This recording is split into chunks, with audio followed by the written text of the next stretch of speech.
മധ്യപ്രദേശിലെ ഛത്തർപൂർ ജില്ലയിലെ ബാഗേശ്വർ ധാമിൽ കനത്ത മഴയിൽ 2 മരണം. കനത്ത മഴയെ തുടർന്ന് കോളേജുകളിലെ പരീക്ഷകൾ റദ്ദാക്കി. മൺസൂണും കാലാവസ്ഥയിലെ ന്യൂനമർദ്ദവും കാരണം മധ്യപ്രദേശിലെ നിരവധി ജില്ലകൾ വീണ്ടും വെള്ളപ്പൊക്ക സമാനമായ അവസ്ഥയെ അഭിമുഖീകരിക്കുകയാണ്. മധ്യപ്രദേശിലെ ഛത്തർപൂർ ജില്ലയിലെ ബാഗേശ്വർ ധാമിൽ കനത്ത മഴയെ തുടർന്ന് ഒരു ടെന്റ് തകർന്നു വീണ ഒരാൾ മരിച്ചു.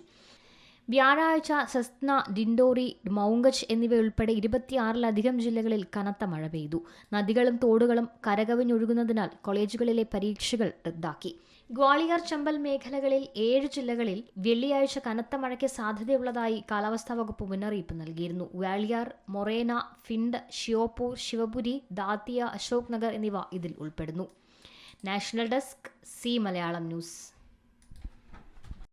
ഏറ്റവും പുതിയ വാർത്തകളും വിശേഷങ്ങളും വിരൽത്തുമ്പിലറിയാൻ സി മലയാളം ന്യൂസ് എല്ലാ ഡിജിറ്റൽ പ്ലാറ്റ്ഫോമുകളിലും ലഭ്യം.